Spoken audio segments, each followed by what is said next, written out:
Welcome, everyone, to an incredible conversation. We have today David Simmons, who's joining us any second. We had a little bit of technical difficulties at the last minute. But of course, we have Yusuf Scali here with us right now, ready to have an incredible conversation about topics that are very relevant to today's times and in our reality, our current reality. So today we're going to be speaking about allyship in the whole conversation and how messaging ought to be changing. It is starting to change, but it really ought to be changing.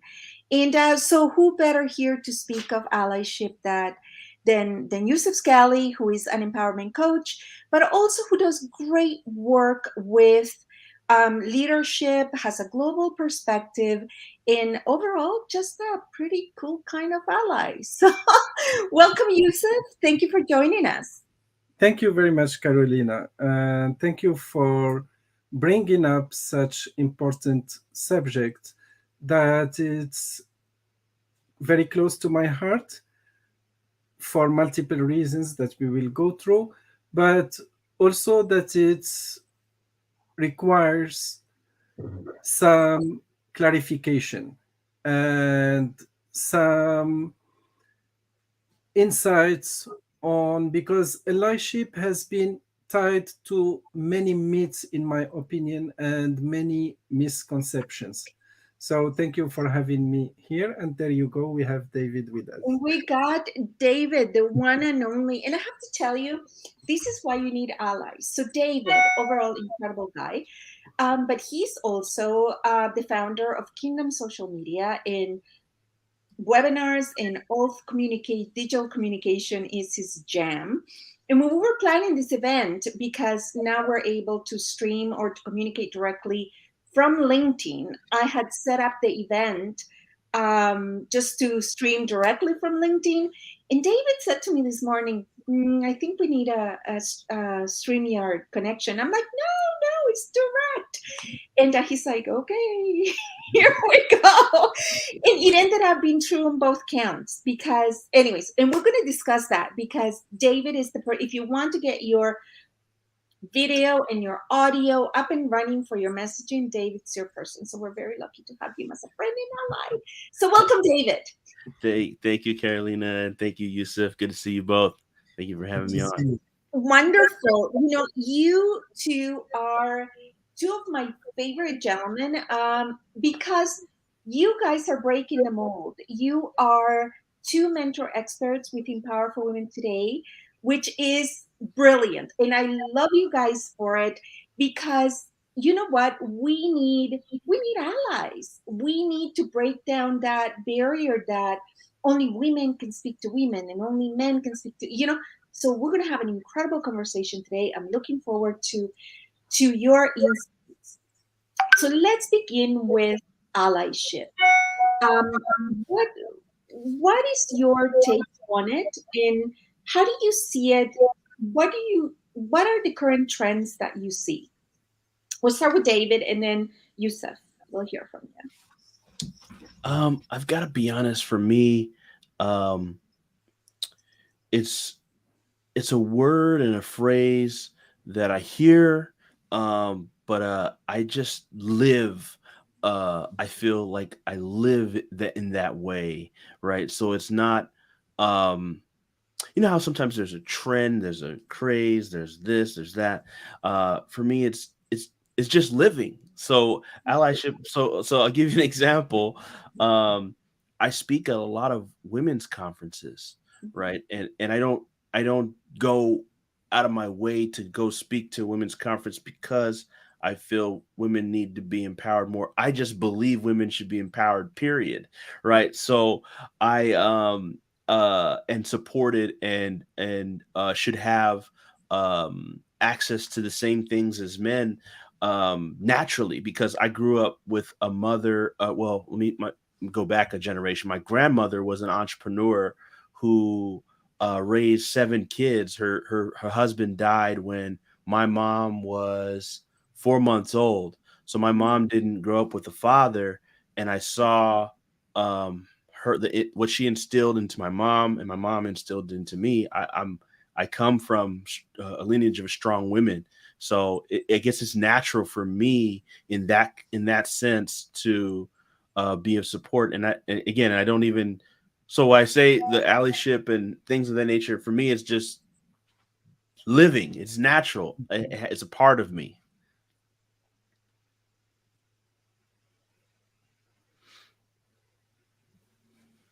Yeah. Yusuf, I think we froze a little. Yusuf, what you also grew up with women in allyship comes very natural to you. Yeah, Share your thoughts on yeah, that. exactly. When it comes to gender or specifically women allyship, that's just like David said. It's natural in me. I am a proud brother of four sisters, so I grew up in a household where men were minority. So for me, allyship is just when it comes to women, but allyship in more general frame, I I think it's one of the hardest things, in my opinion, to define.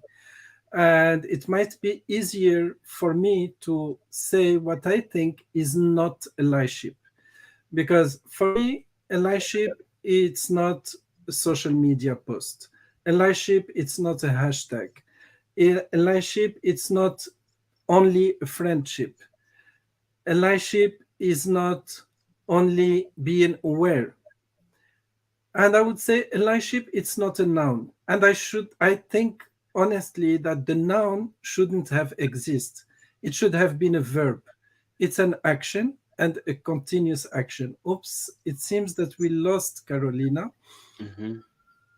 But I I would just continue in the idea that, as David, as you mentioned, that we saw a trend and we continue seeing trends. It's a kind of yo-yo up with different events. I get really offended when I see posts on social media of a picture with a minority to show that we are friends with this minority and then put on it hashtag supporting this or that, because again this is what now researchers call performative allyship rather than effective allyship. What do you think about that? Yeah, I agree with you. Um, it's kind of like forcing people to be friends or forcing people to have their views to align, and I think it has to be nurtured, and education has to be a piece of it. You have to educate a person about. So, for example, when I travel or go to another country that's foreign to me, like when I went to Doha, right? For example, I had to take all of my um, preconceived notions around the Middle East, whatever propaganda, whatever things we've heard in America around the Middle East. I literally, so, and this again, in a natural process for me, I just stripped my mind off of any, as much perceptions of as that I had. And I just found that I came to learn. I came to learn about who the people are, the culture, the food, the experiences. And it was one of the best trips I've ever had. And I look at that, picking back to allyship, it has to be a genuine understanding that someone's coming in to learn and educate themselves and truly wants to learn. They have to have that want to to become more aware, and then that awareness and that education produces uh, a f- a fullness of that relationship or that organization understanding how to better incorporate themselves into um, that partnership. It's Exactly. interesting, and I've had nothing but the utmost incredible experience collaborating, working with you guys. So I've heard your stories, and growing up in Latin America, for example, I did not grow up with strong, empowered female roles, right? So the empowerment that I received, funny enough, came from my father, right? He was the one that was constantly giving me the message that, you gotta have an education, you gotta do, all these things, right? So we automatically assume many things. We assume that women are empowering women, or that women are teaching women how to find their voice and be empowered, right? But culturally, that's not the case. And even we don't even have to go somewhere else. If you yourself have not experienced it, how can you possibly teach someone else, right? Like, if it's hard to give something that you just don't have, you don't know. And another thing that I've seen, and I'm dying to hear, our conversation and our experience on it, is the fact that we have gone through a generation of single parents.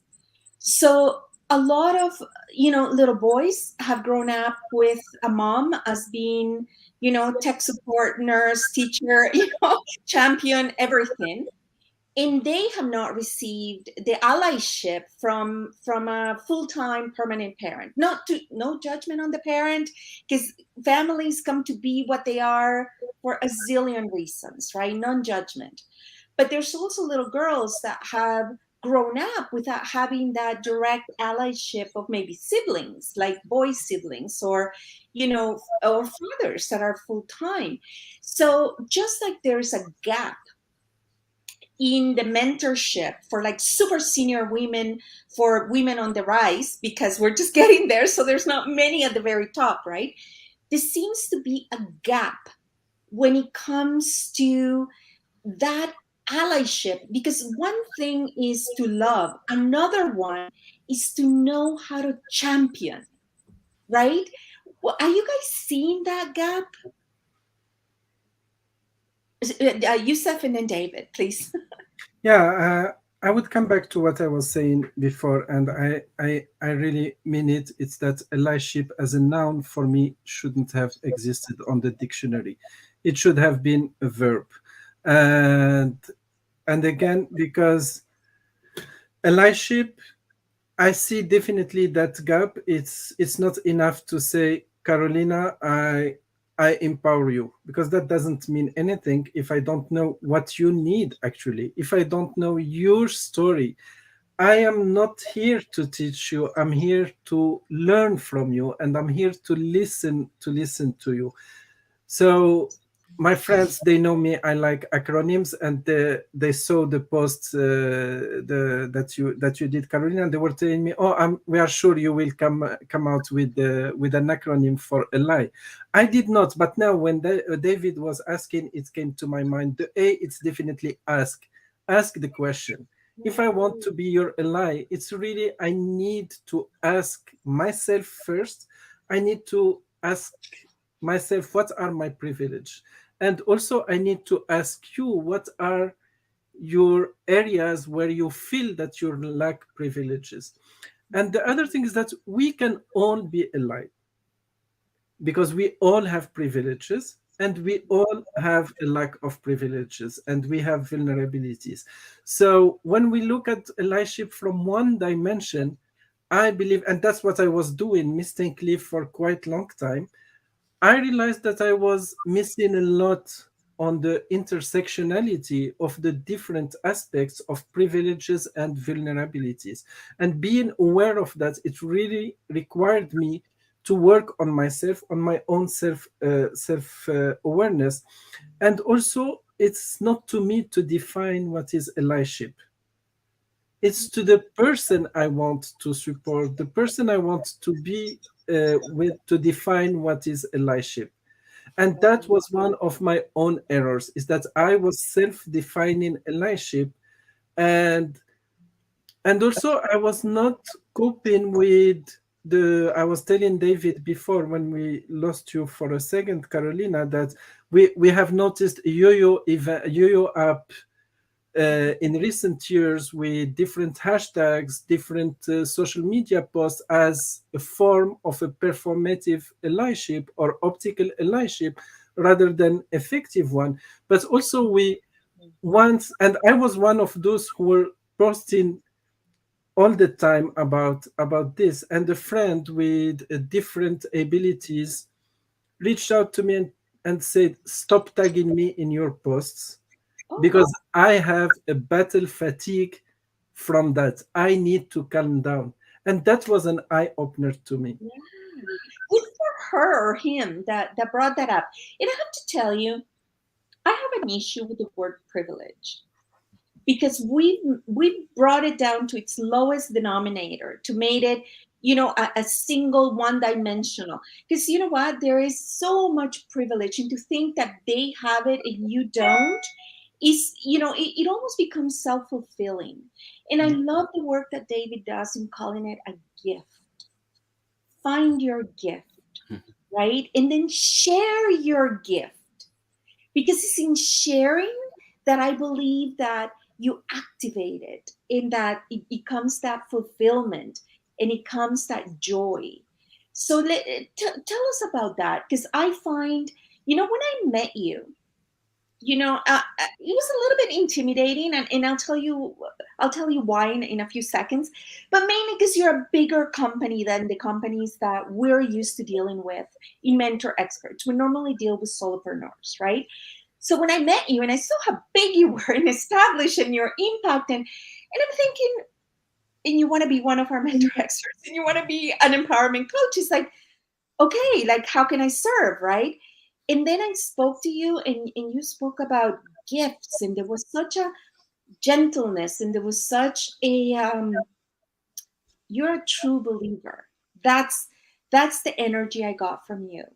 And of course I'm going to build as many stages to become allies with you and to collaborate and to work together.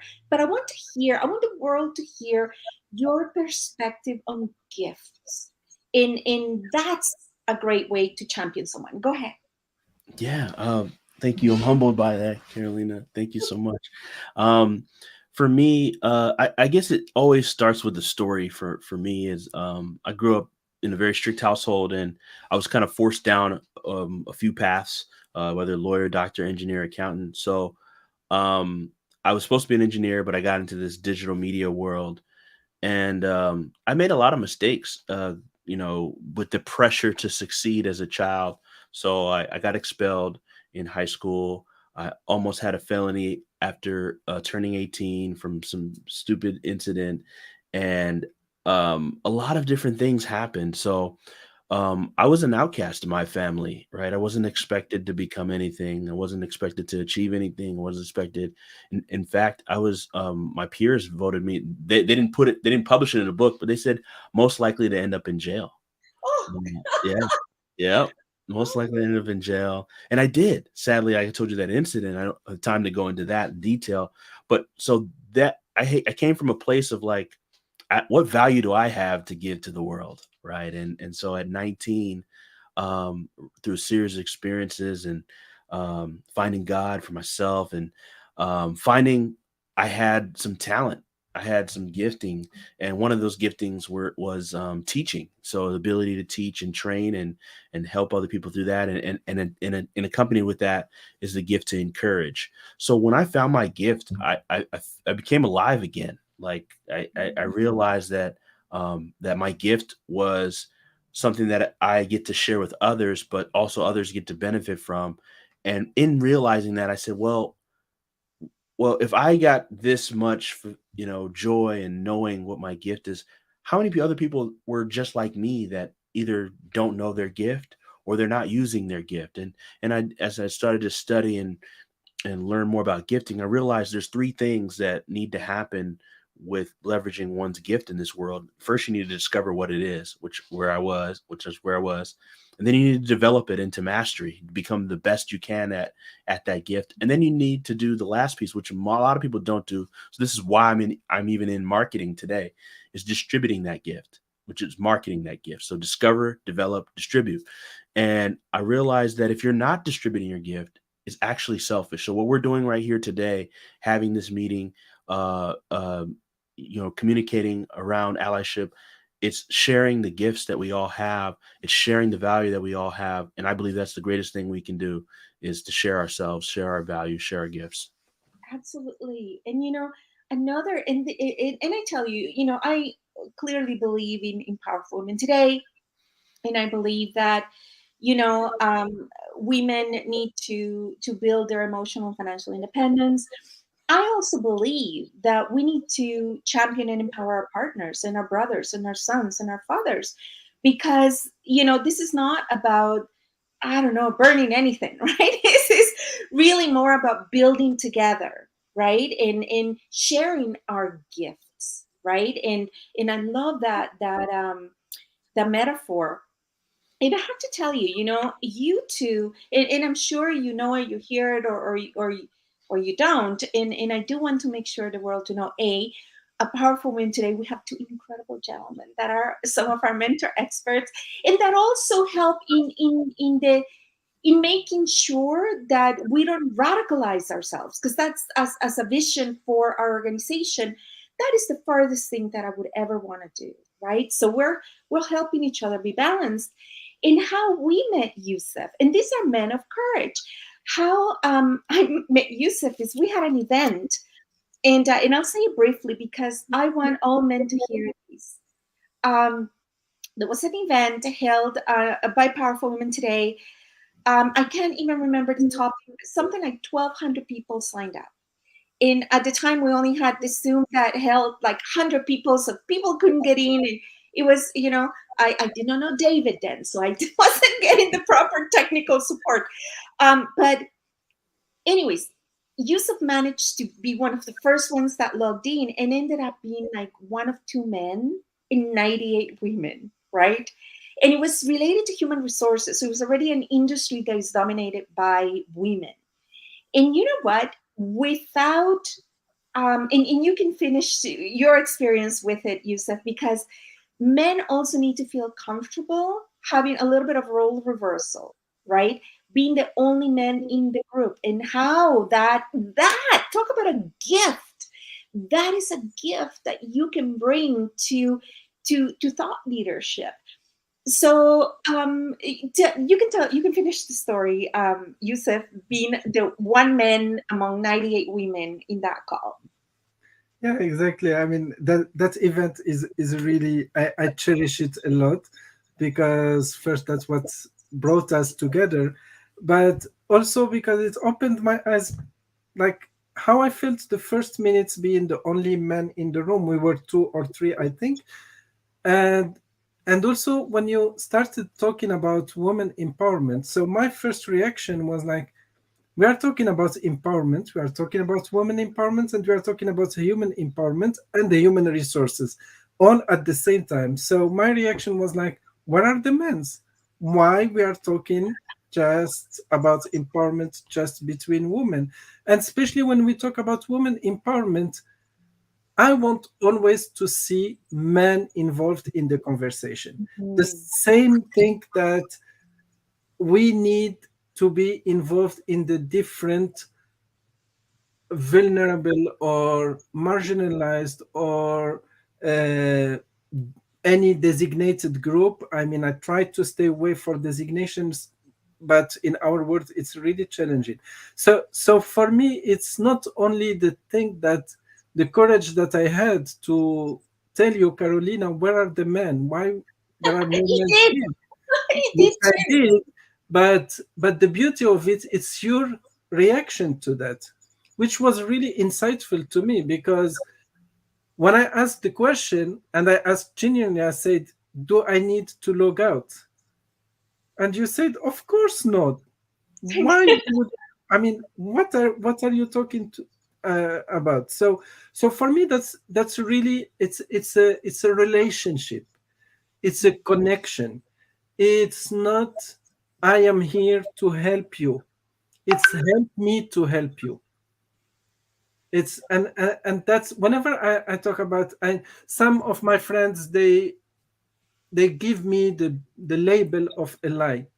And I have to say that it is embarrassing, because I don't think that any of us can claim that we are a lie, because it's a continuous process. So whenever they tell me, "Oh, you are our ally," and I reply with a smile, "In progress. I am an ally in progress." But but here's the thing. It's a little bit like a pendulum, right?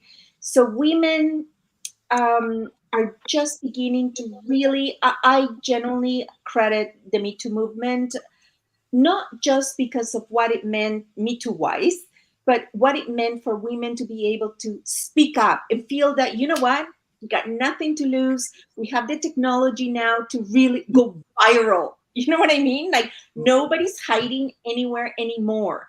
And you can speak your truth. And, you know, there were always going to be haters, but there's also going to be allies and champions and in that thing. So I was at an event, and I have to tell you, as a woman, and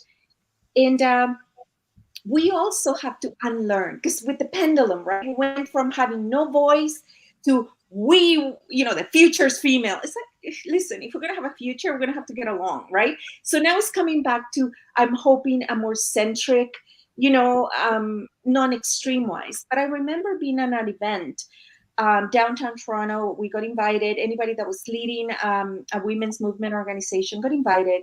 We were downtown Toronto with like, you know, all government high end people, and it was mostly women. Right? There was again a room of, you know, I don't know, 100 women. The cameraman was a gentleman. The mayor was a gentleman, and everybody was, you know, with the torches, right? And this is what women need. This is what women want. And there was a hockey player, a former hockey player from the Czech Republic or somewhere in Europe, and he got to stage and he said, you know what the problem is with women movements? And of course, he's saying this in a room full of like 100 women, right? So everybody's like leaning forward. It's like, please do tell us what the problem is with women, right? And he says, you know, that you keep telling each other about what you need. You all already know that you're being shortchanged. Like that's no news, right? He said, you need to speak and engage with men so that it is men that speak to other men and say, listen, it's to our advantage that our spouse and our daughter and our mother and our sisters and our co-workers, you know, bring their best game, right? So that, you know, it's an equal support system, it's an equal community. And I have to tell you, that man was, thank God, he was like a big guy, you know, former hockey player. I'm sure he's taken, you know, quite a bit of hitting. And it took so much courage. And the second I heard it, it was like, okay, you know, on one hand, I do not want to create a non-gender. We are powerful women today. We do also work as PWT with our allies, right? Um, but I understood it's not about militarizing the female movement. No different than militarizing the, you know, the male movement. And not different militarizing or being, you know, rigid and argumentative from either gender. Mm. It's about supporting each other and listening, because both work for both genders. There's just a spectrum. There's Yeah. toxic people, toxic men, toxic women. There are unempowered or people on their journey, both men and women. Yeah. And we need to work together to just bring our gift and share our gift and listen and ask. And I am so proud of the work we're doing. Yusuf and I have been at this over a year now, as he's been a mentor expert. David has joined us for a few months now, several months now, and I am really looking forward to the dialogue and listening to each other, right? Mm. And we're gonna get some things right, we're gonna get some things wrong, but you know what? We can talk about it. Mm. And Carolina, can I, if I may add, if it's okay to add a quick story that yeah, please, okay, please, before I head out here, but like your takeaway. Go okay, ahead. so I love what you're sharing about that, and it's about understanding perspectives and perspectives that are completely different from our own, and I think about this story I heard through Larry King Live, um, and he shared true story. There was this young black kid who um, was a straight A student, excellent in school, did really good. He had an older brother that was kind of rough and more into, you know, the gangster lifestyle. And one day, this young kid had been working hard. He worked a part-time job, just collecting quarters his whole life to get this bike he really, really wanted. And he got this BMX bike. It was a really nice bike. And his older brother said, "Hang on to this gun for me while I go do something." And the brother went away, and the cops came, and they were like, "Where did you get this bike?" Because the bike is a very nice bike. You wouldn't expect this kid to have this bike. And he's like, "I saved for it." They're like questioning him, and they're like giving him a hard time. And eventually he shoots the cop that's coming coming to get to him with the bike. And he obviously goes to jail. He's a minor, but he goes to jail, and he's sentenced. And then one day he asked the kid, why did you shoot me? He's like, "Well," and he explains the story. I'd been saving all my life for this bike, and you guys kind of assumed that I didn't, it wasn't my bike, and I'm normally not like this, but I was upset and I was angry, and so I shot. And that cop, paralyzed from neck down from the shooting, decided he's going to do everything to get this kid off parole. And he got the kid off of the sentence. And they go around and speak to young children and schools, and he said his life has changed. Both the cops have changed, and guess what? That kid wants to be a cop now. Oh, you're making me cry. Oh, goodness. You see, we just assume so much, right? And we have so much work to do. And I am so proud of all of our mentor experts. We all talk about representation. Our group, there's many of us. You can check our website, powerfulwomentoday.com. We have our Global Transformation Summit coming up as part of the 16 days of advocacy to champion and end violence against women, because the future peace is being learned today in all of our homes. Because how we learn peace and how we learn conflict resolution and how we learn about our gifts and our responsibility with them and to our loved ones, those are the future leaders, and that is what is going to determine whether we live in war or whether we live in peace. So I thank you guys. Like, oh my goodness, look at this. Now I have black. I said, but I thank you, and thank you for your time. And I know this is just the beginning of a conversation. There'll be your information linked below. Get hold of them. They are absolutely brilliant. Even if it means how to speak to your partner, even if it means how to speak to your child, or just these two gentlemen are absolutely game changers. So thank you guys, and have an incredible day. And thank you everybody for being patient with us with the technical difficulties. I'll get better next time. Talk soon. Thank you. Bye. Thank you. Bye, everybody.